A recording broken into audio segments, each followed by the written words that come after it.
Hey, welcome to another episode of The Happy Butcher. It's a little bit rainy day on the mountain, and wow, yeah, this slope is slippery, so don't look forward to hauling up the deer today, but my hunter now, he's going to be taking off next month for 15 days because I don't know, hunters in Japan for 15 days out of the year, they're supposed to take a break from their hunting. I think it kind of coincides with the deers giving birth to their fawns. Even though there is a serious overpopulation of deers, I don't know, I guess they had to draw the line somewhere as far as like ethical issues are concerned, where they don't really want hunters killing deers while they're giving birth, or maybe having to kill the mothers when their fawns are so vulnerable. But I guess maybe giving the deers that 15-day period where they don't hunt kind of allows maybe the fawn a bit of a chance to move on to the next generation. So even though while they're concerned about, overpopulation of deers, I guess they do still have some consideration to the reproductive cycle of the deers.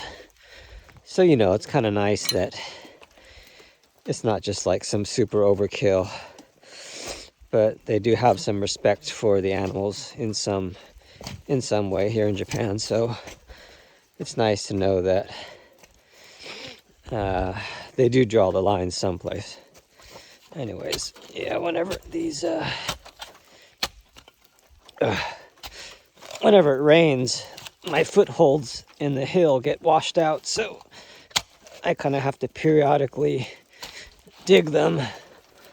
Otherwise, they'll just slip right down the hill, and that really sucks to slip down the hill. Anyways, so let's look at what we got today. We got two males, one relatively young, another much older, and you can tell by its size and the giant frickin' hooves. So this is a giant male deer, and this is a younger male deer. And boy, it was a doozy putting this in the car.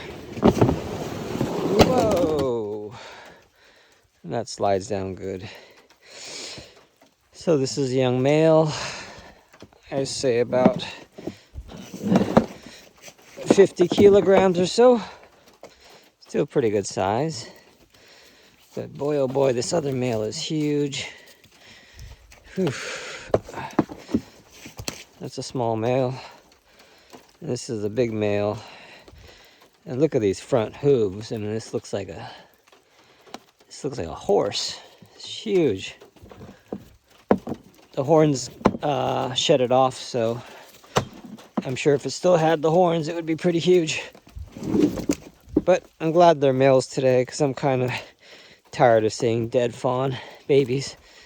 So it's nice to take a break from that. Okay, let's get back that in the car.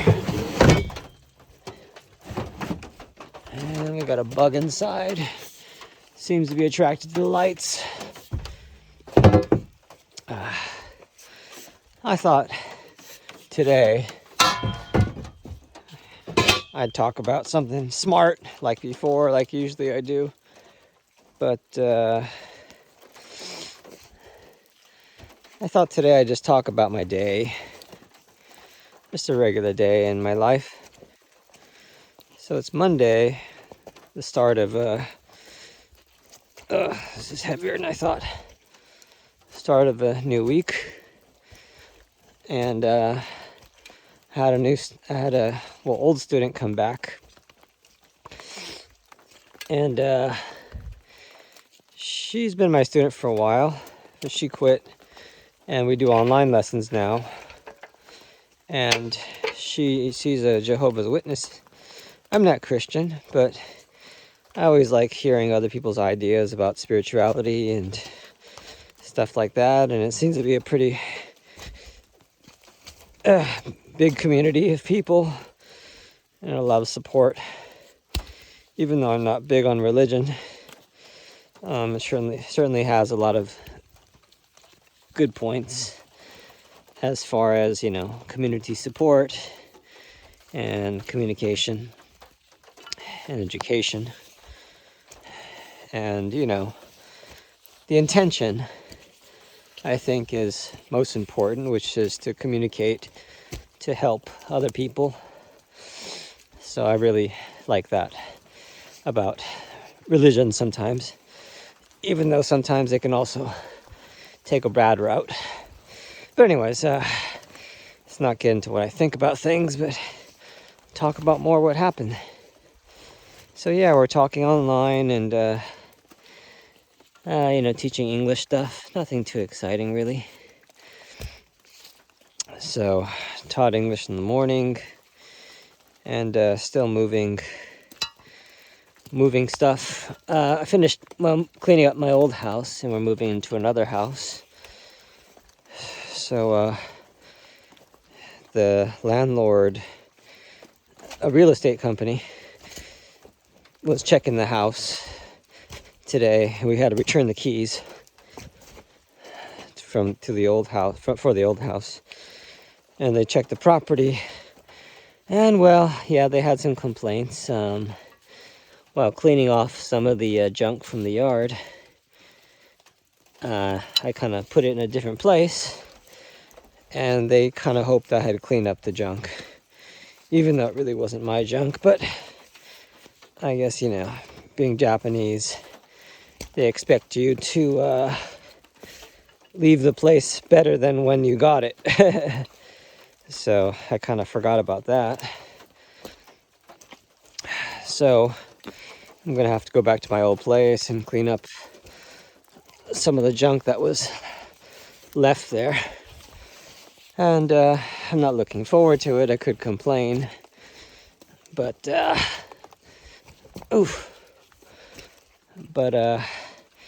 landlord did a lot for us when we moved in.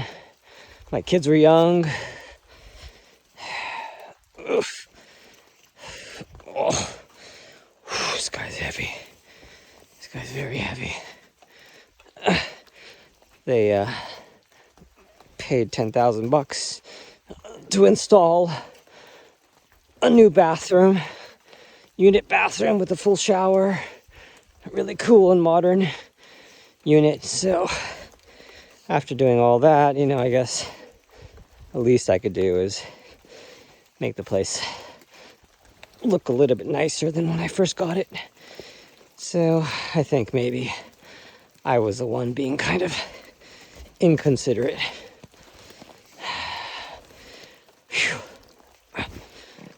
Okay.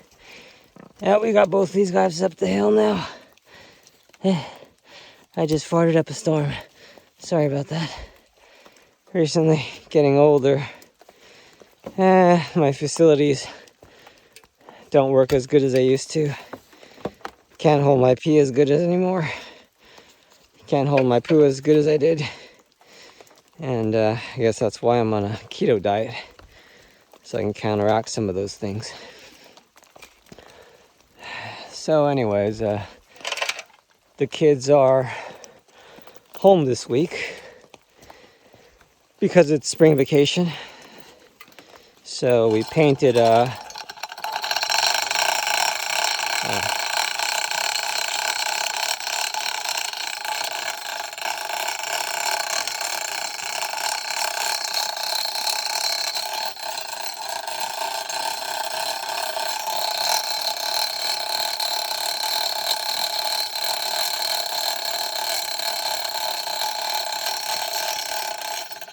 me and the kids paint a little Japanese shooting gallery together at our place, and they did a good job. And there's gonna be a little event at the end of the month, about 6 more days at my wife's friend's place, and they're all gonna gather and have a little event and food, and we're gonna do a little shooting gallery with prizes. So it's something nice, you know, me and my wife and my kids can do together. There's just so little time, you know, when we all have time to do something together. So any little time we have like that is really precious and special. So definitely look forward to doing that.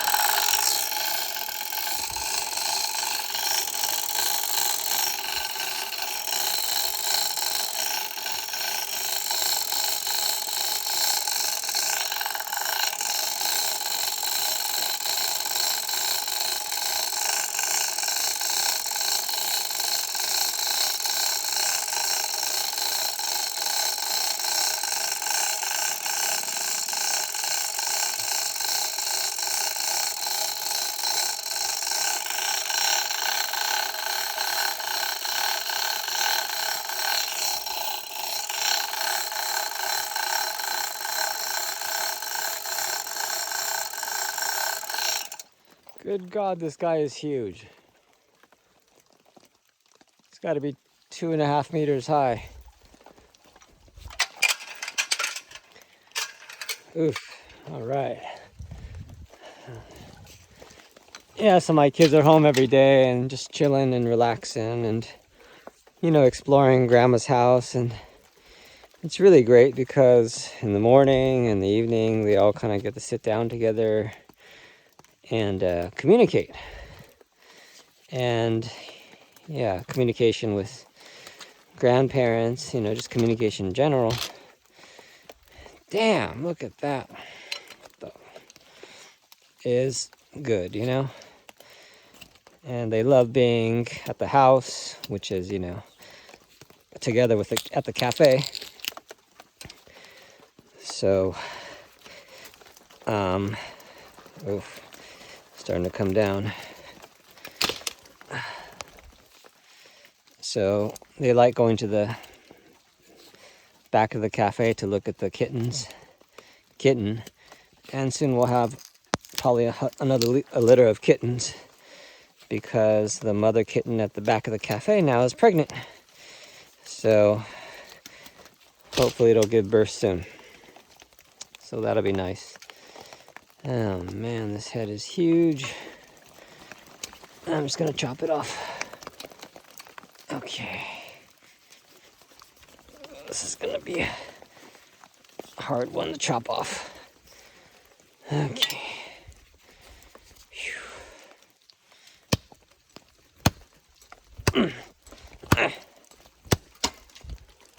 Oh shit. That didn't sound good.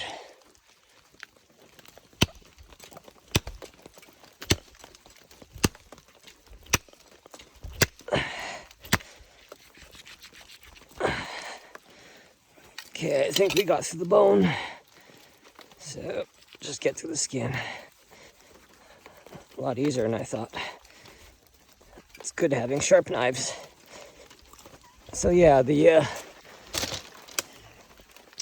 kids are exploring Grandma's house, and it's like a whole new world for them. Definitely glad we're there. And sometimes, you know, the cafe gets busy. They can just call us right away and ask for help. And recently, the cafe has been hella busy. Don't know why, but well, it is spring vacation, but even before the corona pandemic, I feel it's a lot more busier than usual.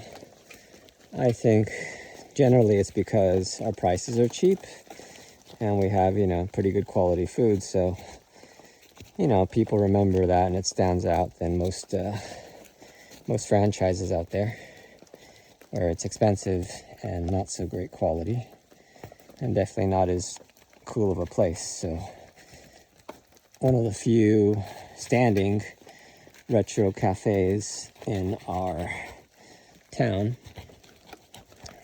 There used to be a lot before, but they all closed down because they came out of fashion. But since we've been around so long, it's kind of got back in fashion, which is kind of funny, but sometimes that happens, you know. Kind of reminds me of the glasses I wear, kind of the Buddy Holly type of glasses. That was in fashion in the 1950s. I wore that basically since high school, and nobody really wore it. And then now, it's actually fashionable again. Who would have knew it would be back in fashion? Maybe I did something to help bring it back in fashion, but for me it wasn't fashion, it was kind of like functionability. It was just really comfortable to wear the glasses because it didn't have any eye pads, nose pads. So the nose pads, I felt really uncomfortable, kind of knocked up against my nose and put pressure against my nose. And I know that's the thing I didn't like about the regular glasses. That's why I really like the Buddy Holly glasses a lot better. And it was just more comfortable, you know? So I chose it out of comfortability, not really fashion. I don't know the reason why it's popular these days. Maybe it's the same reason. It's comfortable. I don't know. Anyways. Yeah. Yesterday I finished my spear making factory on my whatever.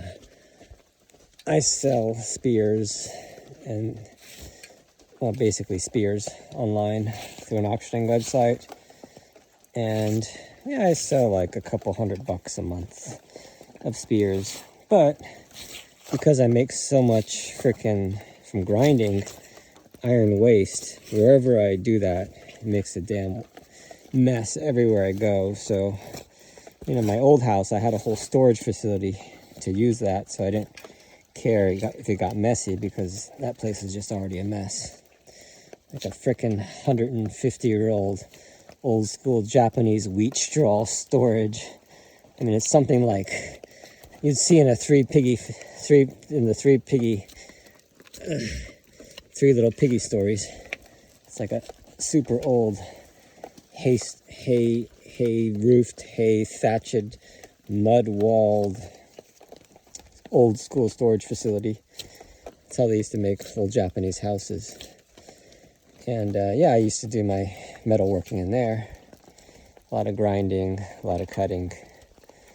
And when I moved to my parents-in-law's house, I was a little freaked out because if I didn't have that space and I was doing it outside, I'd be kind of exposing everyone around me that I was making spears, and it would make a giant mess outside. So I was worried about that. And, you know, of course, I get complaints from my parents-in-law if it was making too much of a mess, because that's not cool, you know. Got to be considerate to the owners. So I built my own little shack a few months ago, and I got a little bit of quarrel with my father-in-law. Well, not really a quarrel, but he complained to my wife and my mother-in-law, and they relayed the message back to me. That's kind of how the communication works. And I told my father-in-law I'd make the storage, so he wasn't completely in the dark, but I told him that I'd make it yay small, yay high, like maybe like a 90 by 180 centimeter kind of plank size storage. But after measuring what I needed, I think I needed a 1.5 size of that. So I started building storage a little bit bigger than I told him. But unfortunately, that size was blocking the side entrance to the cafe. And that's also to like sewage areas for cleaning. So yeah, it would really get in the way. So he was upset that I made it so big, so I cut it back and made it the original 90 by 180 centimeter size. But after getting all my tools in there, I finally made do. And yeah, I'm able to make spears as usual. I think. I haven't made any real spears yet, so I think it's okay. I hope. But it should be fine. So yeah, I got my storage facility, spear making facility in order. So that's a stream of income that's not compromised. And of course that other stream of income is these deers. So as long as I have an ice box and a cutting area like this, I think I need a tarp for the rain. I don't know. That I'll secure a decent, at least an extra $1,000 a month income with those two side businesses, and that's all that bee needs right now, so it's cool. It's enough to make me feel a bit comfortable with, you know, my own pocket money and such, so I don't want to push myself any further than this. So yeah, we had lunch like we do at my parents-in-law's. I'm still sticking to my kind of keto, mostly meat and fat diet. And it was a bad day today, I think because I drank milk. I don't know, the milk just fucked up my stomach and made me feel sick. And it's the first time I made the deer meat with a pressure cooker. So that was a lot easier and better, because usually I would use the cafes, pots and facilities to boil my deer meat for my diet, but I know that they don't, you know, my family doesn't like me to do that, to use the restaurant stuff to, you know, make wild meats and shit, because it seems kind of unsanitary, you know, to mix that stuff that we use for customers and this stuff I use for dog food. Yeah, so yeah, I thought I'd be a little bit more sensitive about that and use my pressure cooker outside to cook the meat. But when I use a pressure cooker, it kind of boiled the meat really finely. I mean, like, you know, it did in 1 hour what a regular gas stove would do in 6, or a slow cooker would do in 6 hours. So it was like super soft. It was just falling apart. And that was kind of cool. But I think because I had that milk, it just fucked up my stomach. And during lunchtime, that deer meat just didn't seem appetizing at all. So I thought the reason why was because I overcooked it. But I think I just had an upset stomach, so I couldn't palate the deer meat at that time. So yeah, having that upset stomach kind of ruined my day and made me kind of question my keto diet. Should I keep continuing it? Is it worth it? You know, it's just so much easier to take carbs. And I was looking at some recipes for cooking, boiling like lamb meat, like Mongolians did. When I was researching the Mongolian diet, I noticed it was just basically the keto diet. It was just, yeah, meats, fats, very few vegetables, very few carbs. And that's how a lot of Mongols live, because they're hunter-gatherers and they travel with their animals. They basically relied mostly on, of course, not agricultural crops, because they migrated all the time with their animals. They're nomads. They had to depend on wild meats they had, particularly goats and sheep, to survive on. So that's, yeah, basically their diet. It was just, they lived the keto diet a long time ago. So, you know, being an Asian, probably Mongolian ancestored, because I have blue-colored ass when I'm born. That's how you know you have some Mongolian blood in you.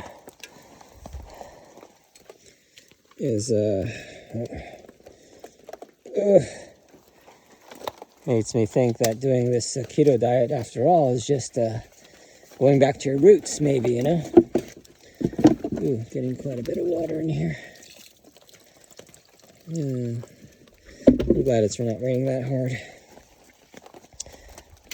Anyways, let's use my boning knife to cut this. This works a lot better.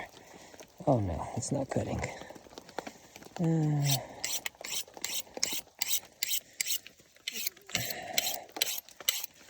So yeah, I keep going off track in my thinking, sorry.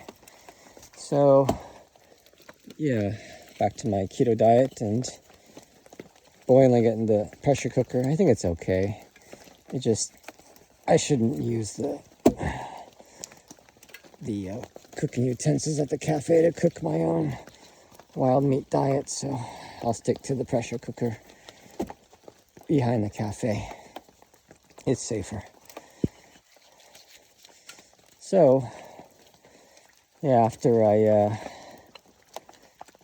cooked up some meat, I made some meat deliveries to the local courier, and then went to the post office.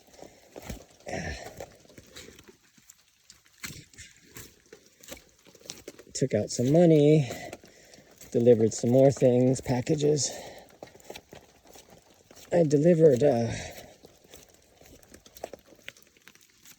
resold a rock I bought from a cheap website called Temu.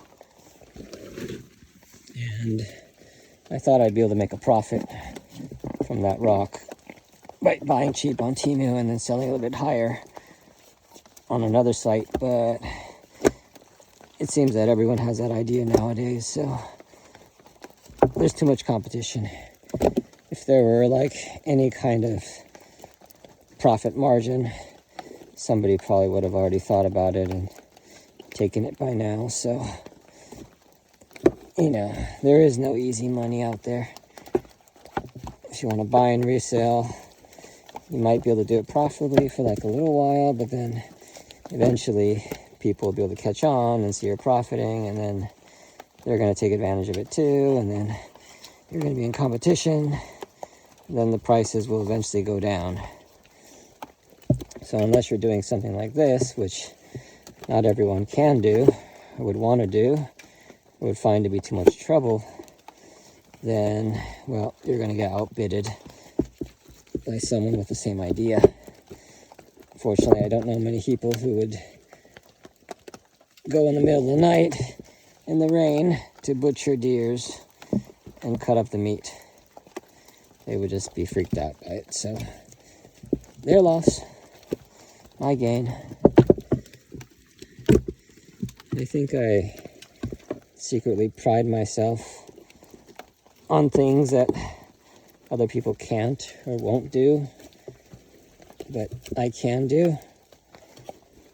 Not because it's hard, but because, I don't know, people find it disgusting or difficult, you know?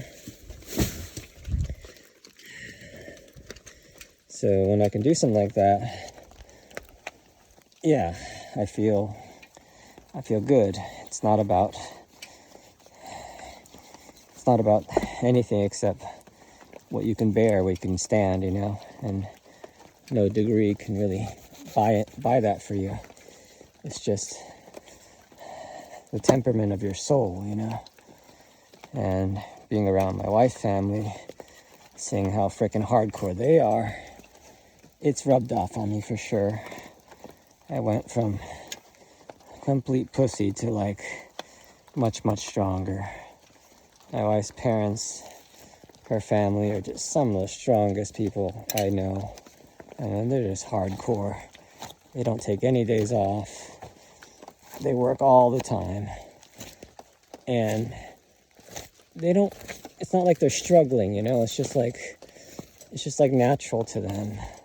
I wouldn't say it's easy, but it's something they are, it's something they do, and it's a part of them, you know.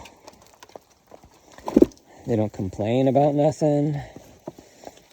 at least anything that I hear. I can imagine a million things they would complain about. Sometimes they complain about the staff, that they're not working hard enough, not trying hard enough.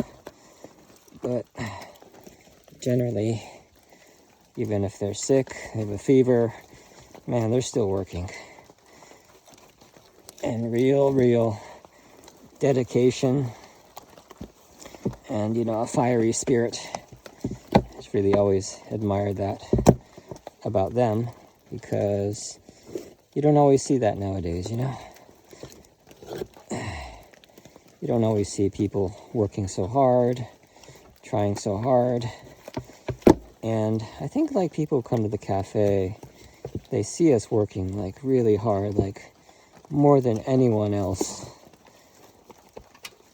would do these days, at least for like a restaurant, And I don't know, I think they kind of get off on that, seeing us run around like crazy. And I don't know, maybe that's another part of the appeal of being at the cafe. Who knows? And of course, the atmosphere. And of course, the people they're with, the company.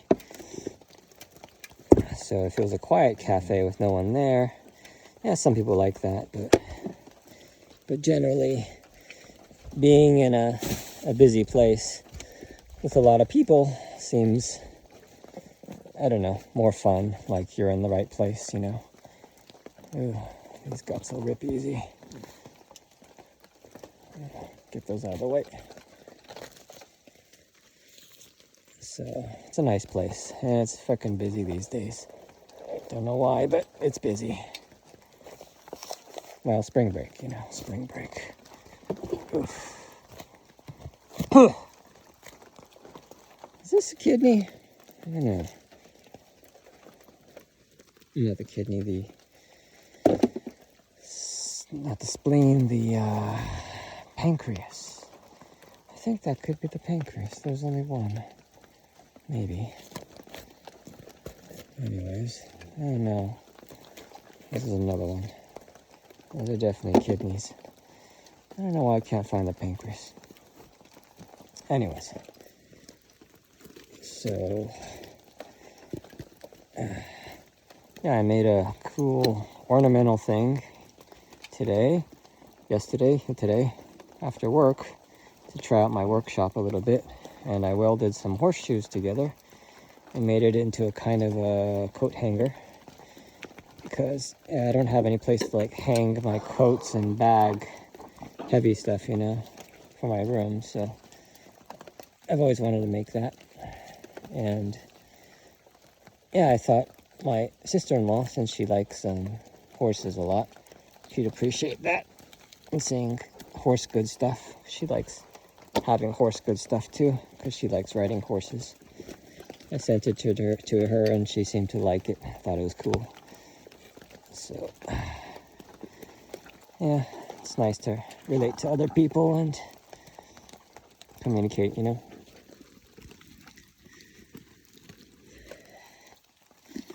I mean, I think that's one thing maybe AI couldn't understand, is just communicating for no particular reason, just shooting the shit and talking, even though there's no real purpose at all. I think it's a distinctly human thing. I don't see why AI would have any interest in that type of thing. I think it's all those interesting, purposefulest things that make humanity, So, like an ostrich sticking its head in the dirt when it gets scared. I don't know, it's just a weird thing it does. And I think it's another thing that humans do that's also kind of weird,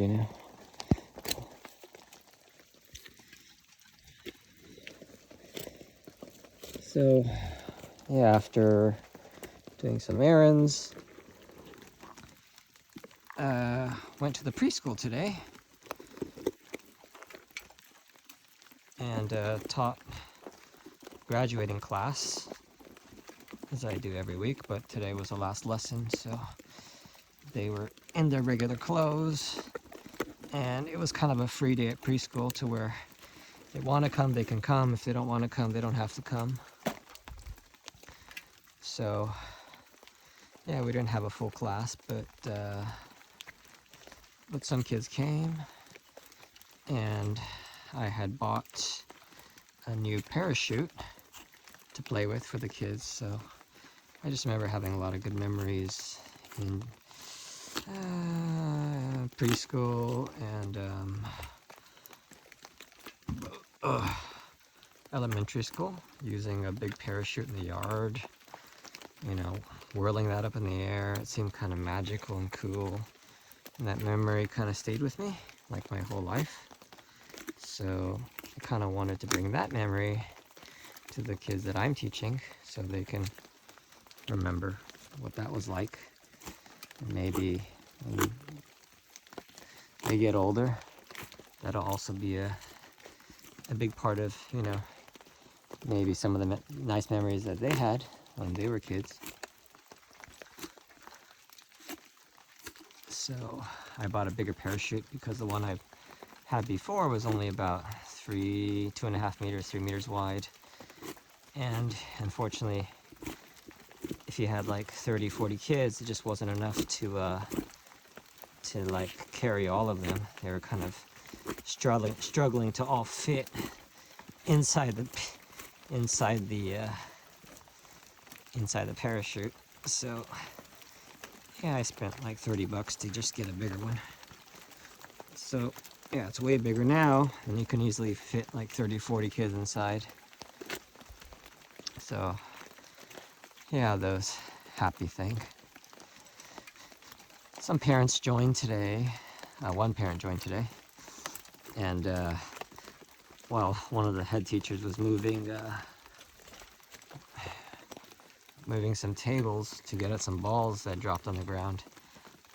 One of the tables fell on one of the parents' daughters, and she didn't get injured bad, but she was crying and she was all spooked out. So yeah, I kind of know what it's like to be involved when an injury with a child that's kind of your fault. It's a really bad feeling, believe me. I was like canoeing once on like a elementary school event, and they allowed parents to come, and most parents didn't ride the canoe, but I was really excited because I never rode one before. So I got on with another kid, but I got so excited I started like throwing the oar around really recklessly, and then I hit the kid in the head, and I hit him at a bad angle with the oar to where that he had a gash in his head, and he started bleeding really badly, and that just freaked the hell out of me. Oh my god, I thought I like killed him or something. So we rode back to the shore as soon as we could, and they took him away in an ambulance to stitch his head up. So man, did I feel bad after that. I mean, it's the worst feeling, knowing you hurt someone else's kid. There is no worse feeling than that. I mean, I didn't kill him, he just had some stitches, but he never forgot me, I'm sure.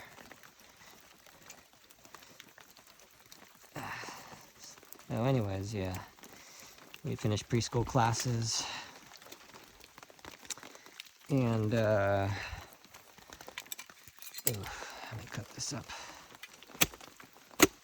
I could take a little break before my next class, a few 30 minutes, an hour later. So I parked at the dollar shop and rested a bit, and I was feeling really terrible, probably because of the milk or something.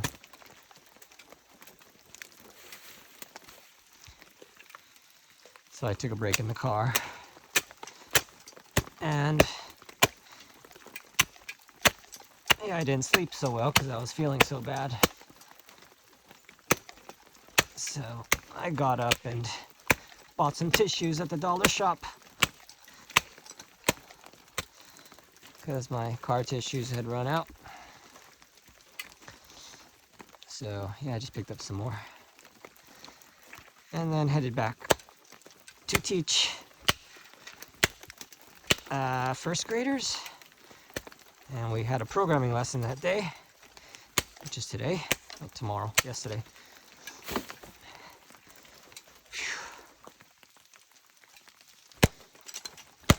And it was a rather advanced programming lesson. So, yeah, the kids had a little bit of trouble following it. A lot of them just aren't really smart. They don't catch on really good, especially that class. They all seem to have like attention deficit disorder or something. Yeah. So they were just, fucking around the whole time. And I had this major headache. And I'm probably screaming at them more than I should be, since it's our last class together. We change classes every 6 months, so no student gets attached to any one teacher too much, because if they do, and they change, well then like all the students quit because they're so attached to that one teacher. So in order to prevent that, we change classes every 6 months to keep it more uniform and diversified as far as things they're teaching, because a lot of teachers do teach very similar ways and similar things. So it's good to mix it up.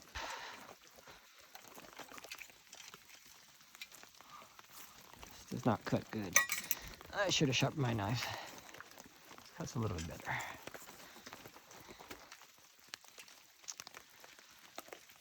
So yeah, that was a nightmare teaching that class programming, but got through it. And then I had an hour break before my next adult classes. So I decided to head back to the cafe house and have dinner. So my older son had made some curry, because my wife asked him to. So yeah, earlier in the day we went shopping at the local supermarket and bought some meat and curry blocks flavoring stuff. And he kind of mixed 2 different curries into one to kind of combine it. And yeah, it was really good. I think it was like a Java curry and a Vermont curry, which is really popular brand here in Japan. And since I don't eat rice, yeah, I took my morning pressure cooker deer meat and used that as like rice to put the curry over. And that was actually pretty tasty. Much easier to go down than just the deer meat alone, because it was in like a stew form, I think like wild meat really goes down easier as a stew. Anything goes down easier as a stew. So it was like a meat curry stew. That was really tasty. Definitely felt rejuvenated after that, so made me realize, yeah, it was probably the milk that messed up my stomach in the morning. So it gave me a little bit more confidence in my keto diet. So, considering I can make it without messing with the kitchen anymore by using my pressure cooker, that I'll probably go with that method and maybe cook it a little bit less so it doesn't get too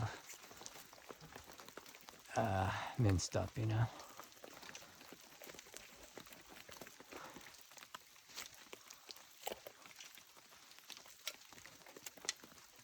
I notice when I'm eating the deer in the pressure cooker,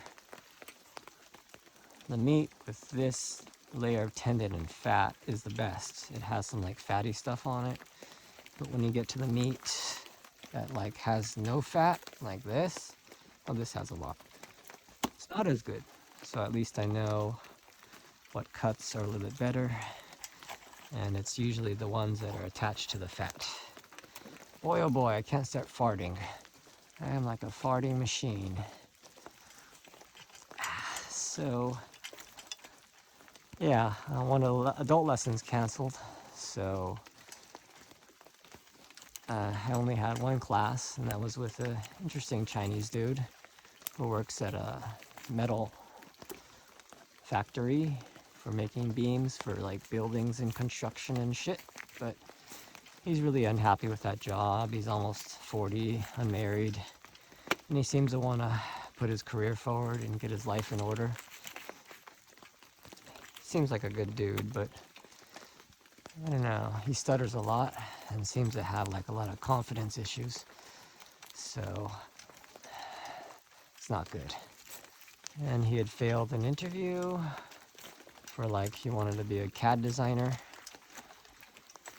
So he failed that interview, and yeah, he needs to work on his resume and his interview techniques, he said. So yeah, it's all in Japanese, so I told him I really couldn't help him, but should definitely ask for some help from like City Hall. Like, job is to help foreigners with job stuff, you know. So hopefully he can get his work, career, and life on track the way he wants to. Well, he seems awfully pessimistic type, you know. I hope he can find some peace and happiness instead of just moving from company to company. Maybe, you know, sometimes I think that peace and happiness is definitely not an external thing. I think definitely it's probably a very internal thing, something maybe to do with his past, or something he's running away from in China maybe. Certainly that was the case for me. So he definitely doesn't get along with his parents, who are like very non-productive people from what I hear. So, you know, making good with your parents, finding peace in your own heart with maybe things you didn't like that were happening in the past, I think is really, really important for kind of having peace with yourself in your life. So I hope he can get to finding that peace and state of mind. This peace can really only be found within, you know? You ain't gonna find peace anywhere else. If anyone knows that, it's me. So, when I got my girlfriend pregnant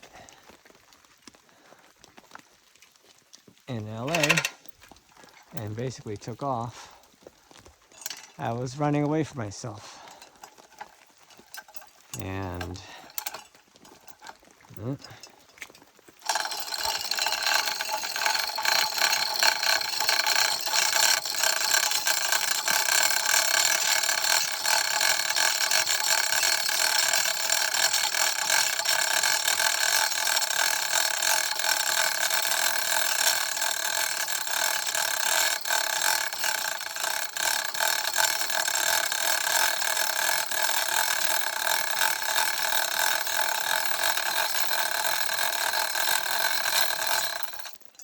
I always would distract myself and try to find something to not think about it. But of course, the thoughts would always come back, the guilt would always come back. So I knew I couldn't go back to that life, couldn't go back to her. So I had to learn to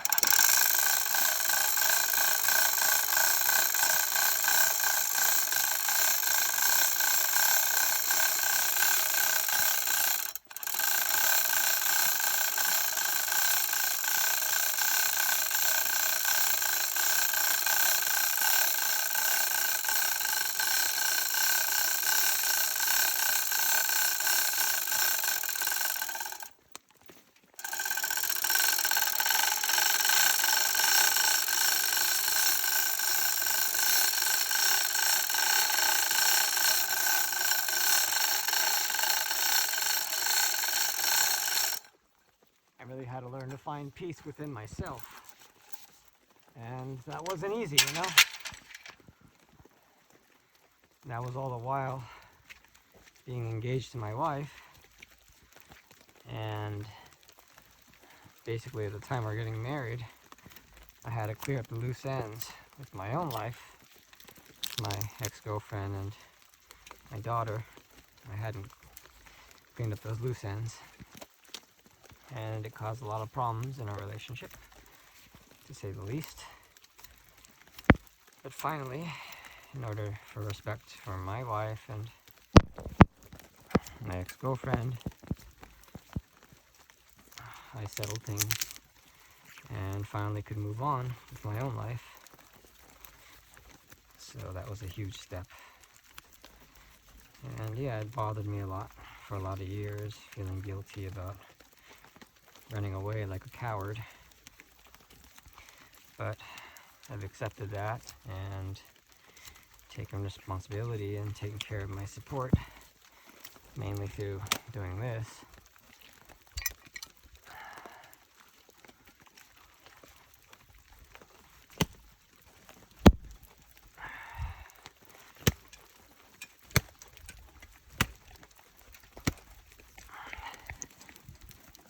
Oops.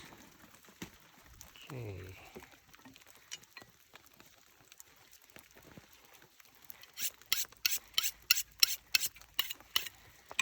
So yeah, I took off that second class to go back to eat some curry. After I ate my curry,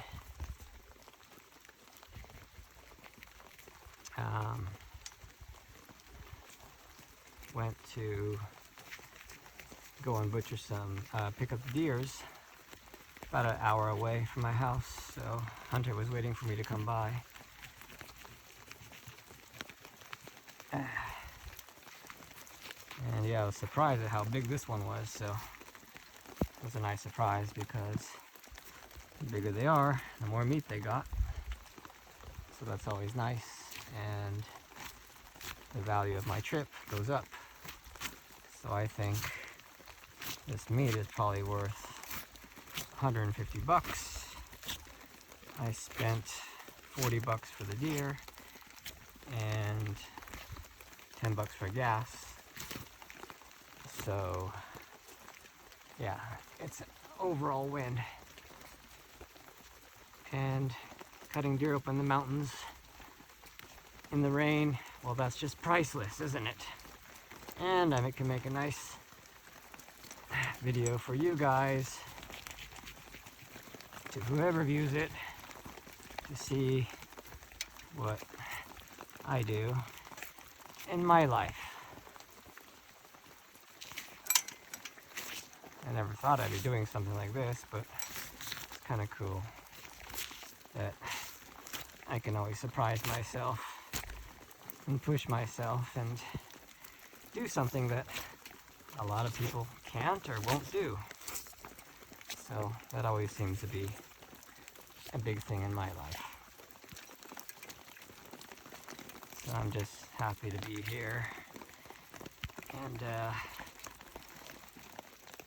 happy to be doing whatever I'm doing, wherever I'm doing it. And I really like the drives out here. I mean, the drive in general. It's like a 2 or 3 hour round trip ride. And I can listen to podcasts in my car. I would rather probably not be doing that back at home. I'd probably just be watching movies or some junk YouTube stuff. But when you're in the car for hours and hours at a time, without any stimulation, you get a little bit cuckoo. So I definitely need to be listening to like stimulating stuff in the car, driving over here.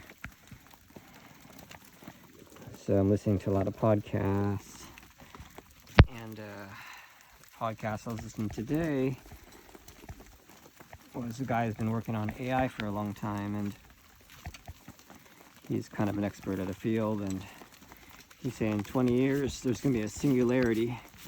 Singularity meaning kind of an exponential growth of what artificial intelligence can do. And it'll be a growth that'll basically progress our civilization thousands of years within a very short period of time. I mean, he was referring it to as like, imagine asking a mouse what it's like, gonna be like to be turned into a human. Imagine all the things you're gonna be able to do. So whatever the mouse can imagine, all the free food it wants and ability to walk and stand high above everything, just something it can't really imagine until it's actually doing it. So basically, we're going to be at that position in the very short future where we're going to be doing things we could never have imagined until we're actually doing it. I would think it would be something like godly things, like using nanotechnology to create anything out of thin air. That would be very godly. Water into wine. Maybe that's what God had, nanotechnology. But to them, it seemed like something magical. Maybe it was just some futuristic person coming into humanity's past, and people took that as God. But it was just some enlightened human using AI capabilities. That would be interesting if that were actually true. Certainly, advanced technology is indistinguishable from magic, they say. I can totally see that. And who wouldn't want to be a kind of god or deity? It'd be pretty cool. Wouldn't everyone want to experience something like that? And maybe that's why we have a god, because we're in a simulation that experiences something where somebody could have their wish. But unfortunately, in that simulation that we're actually in, we're actually becoming self-conscious as well. So the simulation is becoming self-aware within the simulation. It's becoming self-aware within the simulation. And the rabbit hole keeps going on and on and on until forever. Simulation after simulation after simulation. I mean, isn't that what it'd be like if we were living in a, what is that? Not Mandela, but a fractal. That's right. You move into a fractal and it keeps going deeper into a fractal and keeps going deeper into a fractal, into another fractal, and so on and so forth. Probably something similar to that. I don't know. Maybe. It's getting a little bit too rainy, so I'm just gonna... Ah, shit. Fuck it. I got time. I don't want to be lazy. I gotta separate this meat from the bones. Okay. So my headband's all wet, so my camera's slipping. Ah! And I hear thunder. That's not a good sign. But anyways, I can take a shower after we get back, so no sweating. And my day tomorrow ain't that bad. Ugh.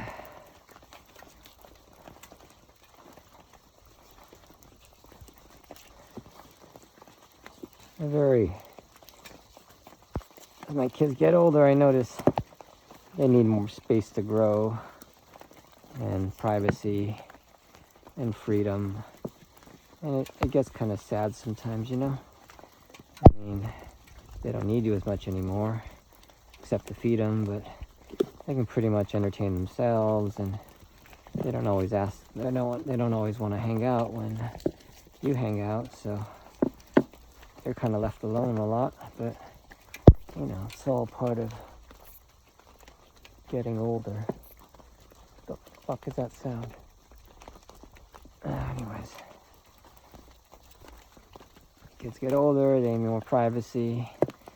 I just can't wait till the time when my sons are like bringing girlfriends back to the house and shit. I don't really want to hear them fucking, but actually that probably wouldn't be allowed. That might be going a little bit too far. I don't want to see them making babies in the house. But there's love hotels around. They can fucking rent those.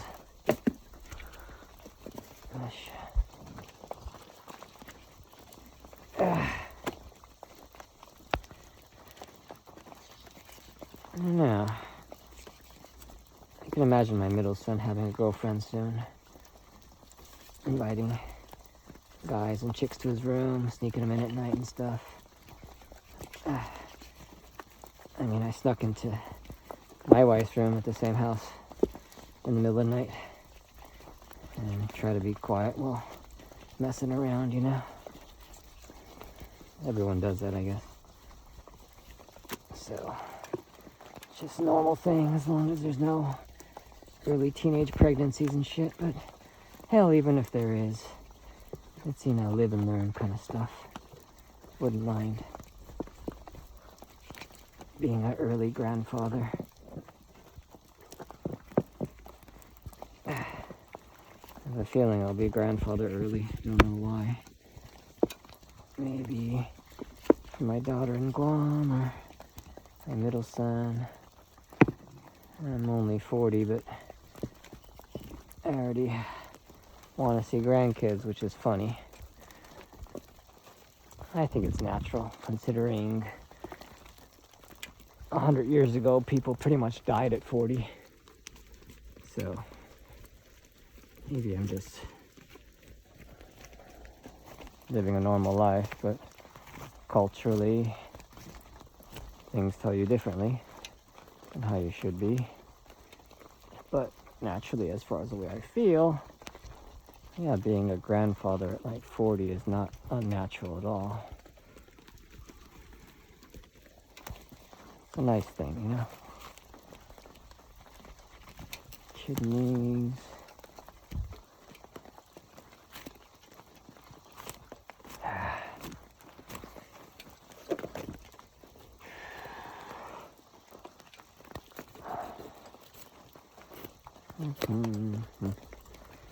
It's good this meat isn't going rancid yet. It's still kind of cool, so come June, July, I think it's going to get a little bit funky. Let's take the spleen off.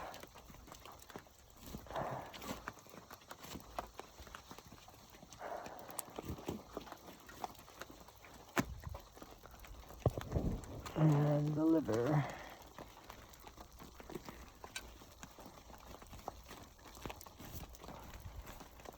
Oof.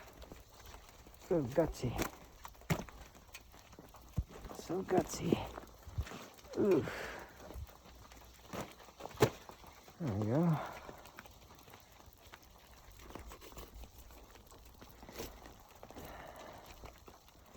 I don't know why some kids grow up so fucked up and some grow up so good, you know? But definitely it's influence from parents is a big thing. I definitely wanted my kids to feel safe and have their own privacy and be sure to not really tell them too much what to do, how to live their life. It's just not a good thing to do. Kids got to make their own decisions, good or bad, from a very early age, so they could take responsibility. And biggest thing is not just telling your kids, but showing them, you know? I mean, they see me and my wife working like fucking dogs, and I think they notice that, you know? And they want to help. They want to support the family, and they take on characteristics that are similar to how we are. So, yeah, I would say the most important thing on raising your kids is to work on you, because generally your kids are going to copy you. So if you're a piece of shit, you better be careful, and you better work on yourself before your kids start copying you and mimicking you. And generally you want to teach them good things, right? So, yeah, work on yourself is all I can say. And show them through your actions the life you want them to, their work, you want the work ethic you want them to have. I think that's super duper important.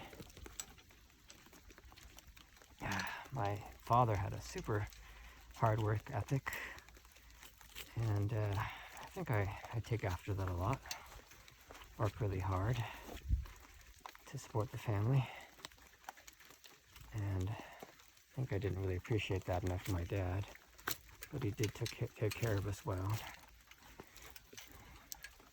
Not the best emotionally, but the best that he knew. I ain't complaining. I know a lot of other people who've had a lot worse. I mean, that's not a good comparison, but not good to compare, because everyone's trauma is basically their own max. But if I did have to compare, I would say I had it rather easy compared to a lot of other friends. So I am thankful. I'm thankful for parents giving me a roof over my head, taking care of me, pretty much basically taking care of almost all of my physical, generally emotional needs, or at least having someone intervene when they couldn't do it. And yeah, thankful for everything, and blessed. And if you don't feel that way, well, you always got to look at what you have, because I think we have all so much, and to not notice it is a complete sin and a waste of time. To be sad, to be angry, we just can't do that. You just gotta be thankful. Because we all have so much, even if we're just alive. That's so much. Just to even have the time to think, am I happy? That's so much. Such a big thing. Such an important thing.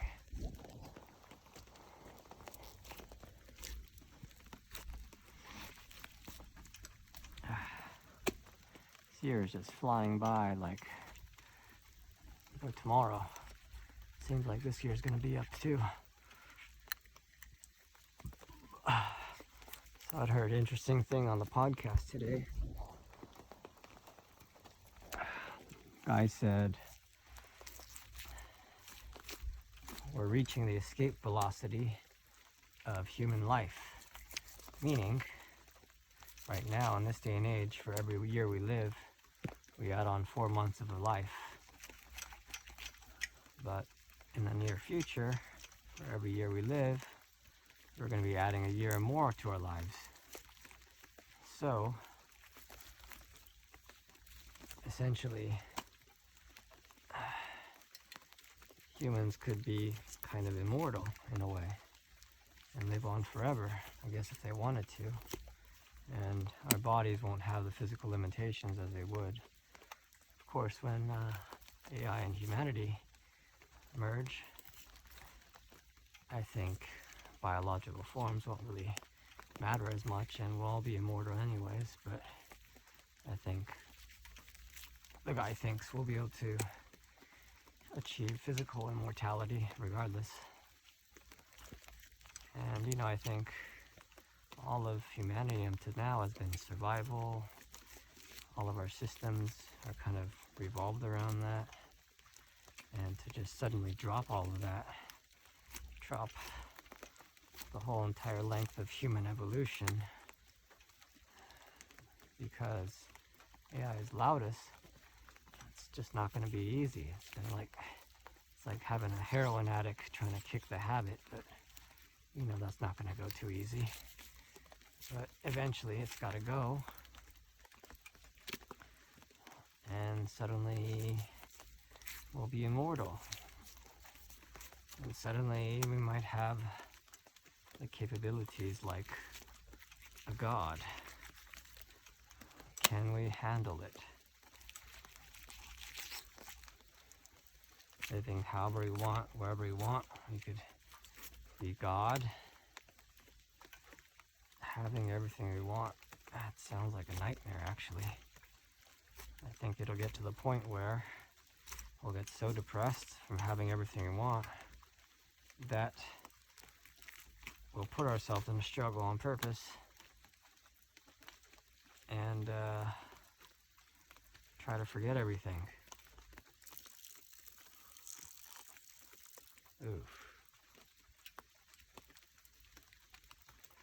And then we'll see ourselves in the same simulation that we have now until we get to the point to where we do the same thing over again, and then it recycles and it cycles again. And then we push the reset button again, like that movie Memento. Maybe that's what'll happen. But if we merge with AI, then the same desires will not exist as before, you know? The same rules won't apply, because they don't apply to the rules of survival. So things will be quite different.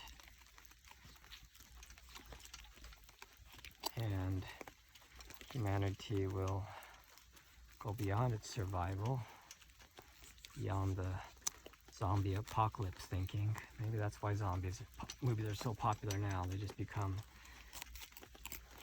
zombie movies are like the last remnants of a survival type of human being. And it just seemed kind of interesting. Certainly if we were living that kind of life, we wouldn't want to see zombie movies, but because perhaps we're so far from it, we desire it, right? And that makes a lot of sense to me. Oh, this meat thing is overfilled. I'm gonna have to separate it. Okay.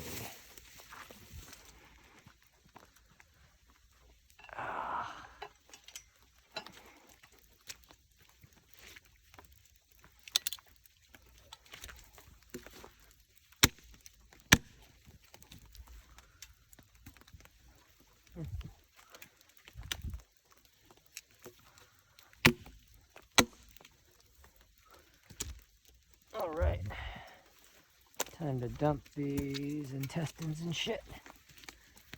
Oh, it's heavy. Whew. So foggy tonight.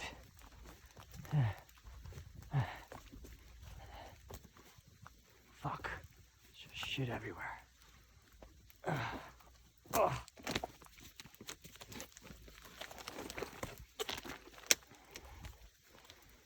Gotta clean this crap up sometime. I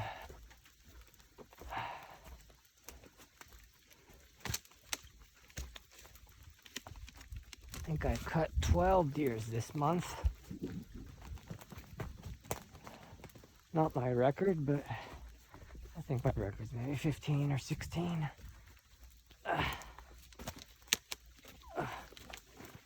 Cutting 3 or 4 night is a doozy. That takes like 2.5 hours. So speed is a game when doing this stuff. Otherwise, yeah, you'll exhaust yourself. Alrighty. Learn to keep everything in baggies so that everything gets wet. So anything that's paper gets destroyed. I learned that the hard way. We got our medium bags here, we got our large bags. Recently I'm using my large bags for the intestines. Those are just easier to identify. Alrighty. those are big bags. I think 2 will do the trick. Oops. And some medium bags.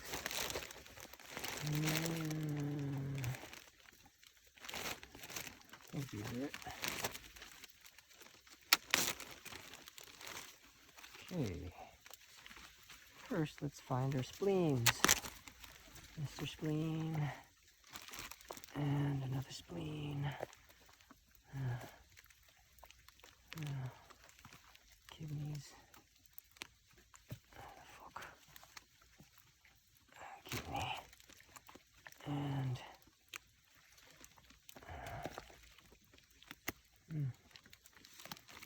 how's the spleens? That's a spleen. I think there'll only be 2 spleens. There we go. A spleen bag.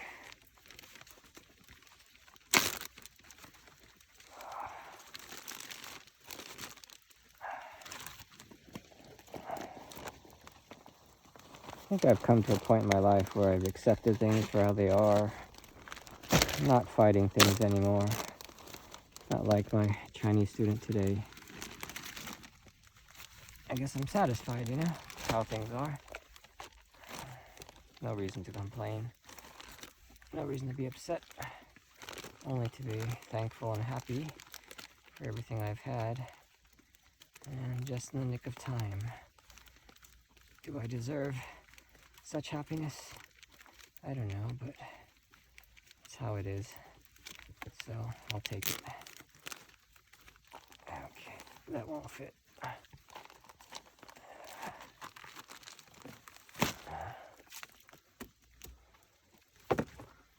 Next for the small bags. Nope, that's small. That's small. Oh boy, will these fit? Oh boy. That's 1 bag right there. Fuck, it's gonna take forever. Oh, that kind of fits okay. Yeah, it's like a kilo of meat right there. This thing is chock full. It's gotta be almost 20 kilograms here. That's a pretty good haul. 20 kilograms of meat. Say 10 kilograms of intestines. That's like 30 kilograms. That's overall.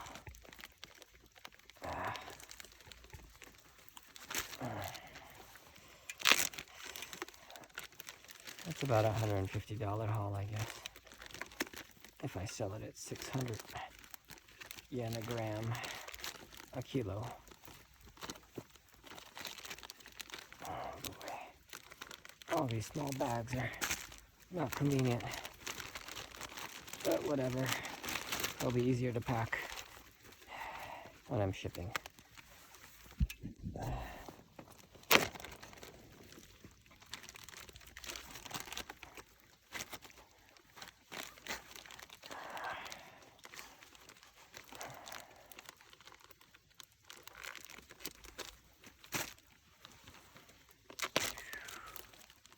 Man, oh man. Okay.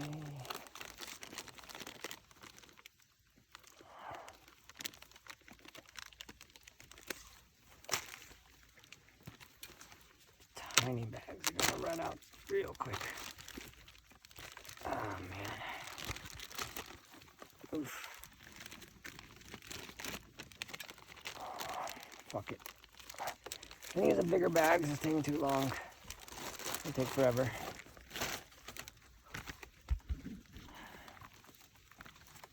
I can imagine it's gonna start pouring real soon, so I have to minimize my time as much as I can.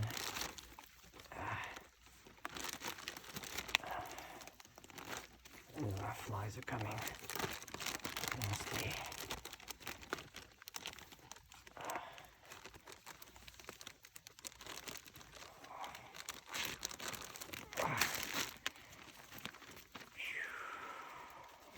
Hopefully I'll be back by 2 a.m. We'll see.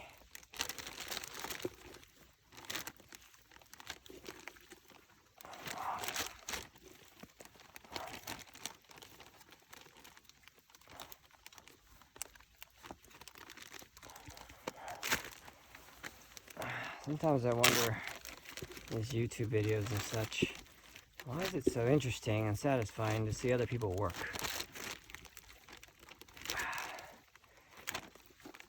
I mean, just doing regular stuff, you know? Stuff you usually do, I guess. Maybe when you're watching it, you feel like you're getting work done as well, even though you're not working, or just watching. Maybe that's the feeling, that's the motivation, I don't know. But it sure is satisfying. I guess it's about seeing professionals, you know, do a good job, whatever they do. And it's cool, you know, seeing anybody do something really effectively and proficiently. I guess that's the appeal for me sometimes. You know, whatever it is you're doing, if you're making pencils, you're making a block of wood, or fixing a car. You know what you're doing, and you're doing it well because you've done it so many times, and you're kind of passionate about it, and you're experienced with it. I think that's interesting. I've certainly gotten proficient at this, so I hope you're a little satisfied watching me. That would be nice, but if not, whatever. Anyways, let's get these bones down the hill. Oh, it's heavy stuff. Hope I don't slip. Oh, shit. Oh, shit. Okay. Oh, stupid camera. Keeps sliding down my head. Anyways, I'll leave you guys here. Take care and peace.